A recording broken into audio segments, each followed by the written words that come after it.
Estamos no caminho da Páscoa, vivendo o nosso itinerário quaresmal, itinerário de conversão, de preparação do coração.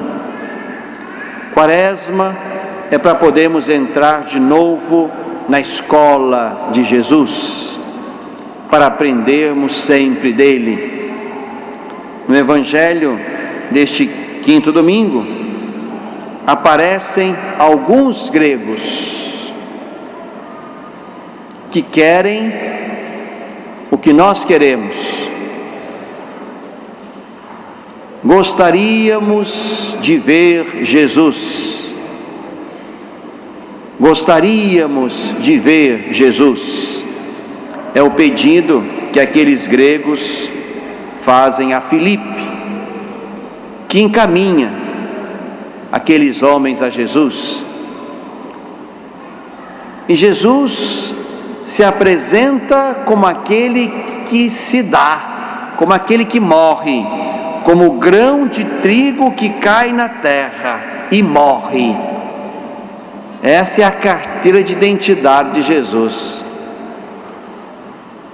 Para aqueles que queriam vê-lo e conhecê-lo, ele se apresenta como grão de trigo que morre, e morre para dar fruto, para dar e produzir muito fruto. Este é Jesus que nós queremos de novo reencontrar e experimentar na sua Páscoa. No texto da liturgia de ontem, do sábado propriamente, ali no Evangelho de João, aparece uma frase interessante que vem da boca dos soldados que os fariseus mandam para prender Jesus. Eles voltam às autoridades que os enviaram e, diante da pergunta: cadê Jesus que vocês foram buscar? Eles respondem: ninguém falou como aquele homem. Ninguém falou como aquele homem. Isso implica, portanto, mais do que uma admiração, implica um encantamento por Jesus, pela sua vida, pela sua palavra, pelo seu jeito. Por isso, Quaresma é tempo também de voltar a Jesus, nos encantar com Ele, de querer vê-lo, de entrar na sua escola. O discípulo é aquele que aprende sempre, e o mestre é Jesus. Daí também aprendemos de Jesus o modo de lidar com a natureza, de lidar com a grande casa, já que esta grande casa não é só para nós que estamos aqui em 2015. Esta casa existe desde que Deus a fez, em tempos cuja data não sabemos. E ela é para existir até que Deus queira o contrário. Mas quem vai determinar por isso é Deus. Não somos nós, com o nosso jeito errado, predatório, equivocado, explorador de lidar com a terra e com o mundo. É Deus quem decide o como e o quando do final da sua criação. Hoje estamos aqui nesse Dia Mundial das Águas, neste bonito momento de expressão de compromisso. Era preciso de novo aprender de Jesus também a lidar com este elemento. Dizem que a água é vida. Eu ouço dizer que essa frase está incompleta. A água não é vida. A água é nossa vida. E digo por que essa palavrinha faz diferença. Dizer que água é vida, podemos imaginar logo nos bichos, nas capivaras, nos peixes, ou nos outros seres vivos que estão lá no fundo das águas, como se eles precisassem de água porque são aquáticos. A água é nossa vida, e nossa aqui é para exatamente entender o universo humano, isto é, não se vive sem ela, não há vida humana sem água. O nosso corpo é mais água do que matéria. O descuido, portanto, pela água não é simplesmente um descuido com um elemento a mais, opcional ou acrescido à natureza. A água é nossa vida. Por isso, o descuido com a natureza, o descuido com a água, é descuido com a vida humana. E aí faço questão de citar, e depois os que quiserem podem ver isso no pequeno folder que nós produzimos para esse dia, a Diocese em parceria com o Convento Santo Antônio. Aí nesse folder estão duas palavras que considero oportunas na compreensão exatamente deste mistério da água dentro do nosso mistério humano. Porque se não há ser humano sem água, aqui estamos lidando com duas preciosidades.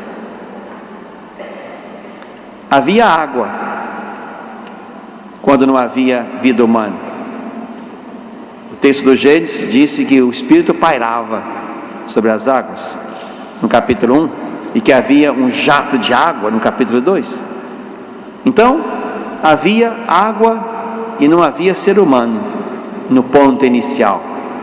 Quando Deus pôs o homem e a mulher, ali a vida do segundo ser se tornou ligada inevitavelmente à água que já pré-existia. Daí, portanto, um vínculo que nós não podemos perder jamais. Mas queria citar esses dois textos. Um texto é do Papa Francisco, na sua exortação Evangelii Gaudium, há ali o número 215, onde o Papa diz assim, atenção: há outros seres frágeis e indefesos, que muitas vezes ficam à mercê dos interesses econômicos ou de um uso indiscriminado. Refiro-me, diz o Papa, ao conjunto da criação. Nós, seres humanos, não somos meramente beneficiários, mas guardiões das outras criaturas.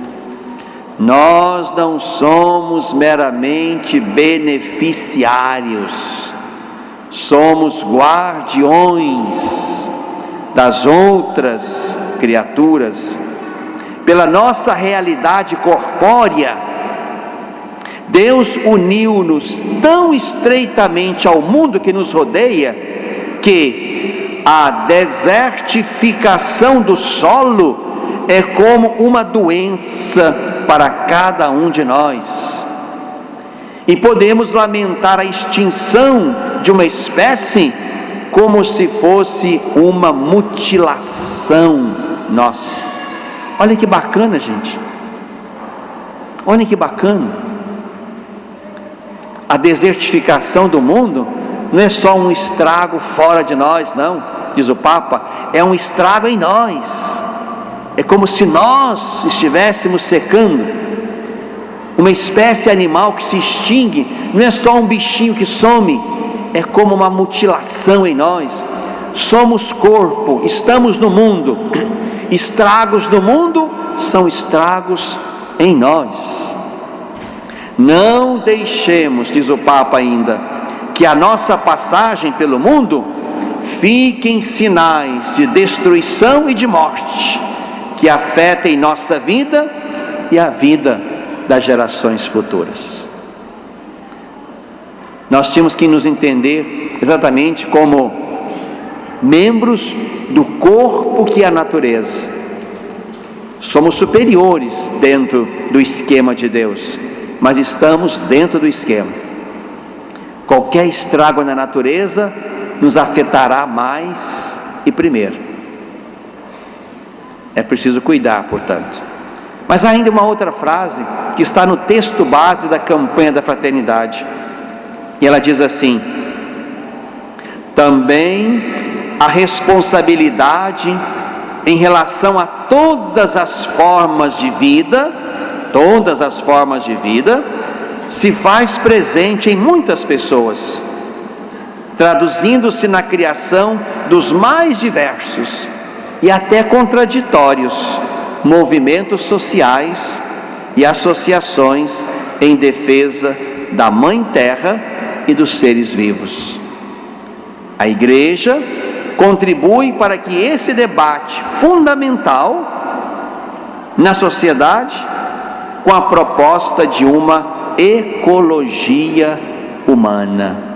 Isto é, nós nos preocupamos com o rio, não só porque ele é bonito e compõe o quadro natural de um lugar. Preocupamos-nos com as árvores, não só para ter verde em algum lugar.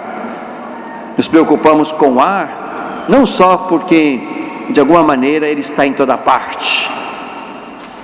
Nos preocupamos com isto, porque isto somos nós.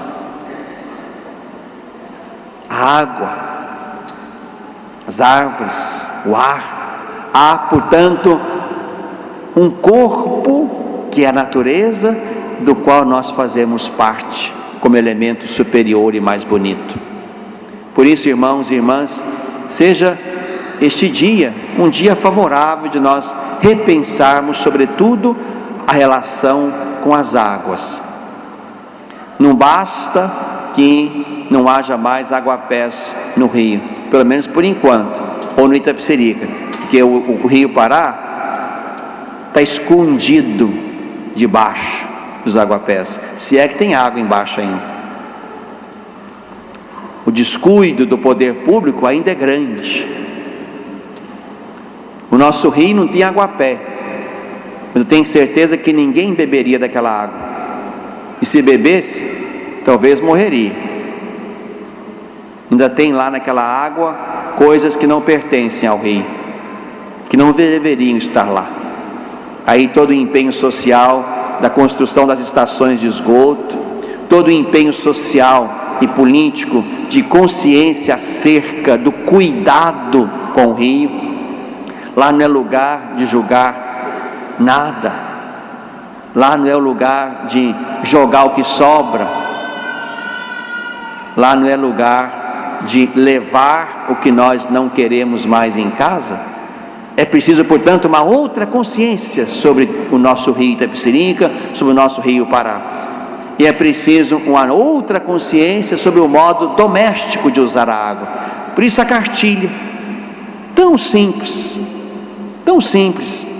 ensinando dicas para economizar água, no tanque, na limpeza, na escovação dos dentes, lavando a louça, na piscina, na torneira, nas frutas, na mangueira, no vaso sanitário, no carro, coisa que todo mundo dá conta de ler e aprender.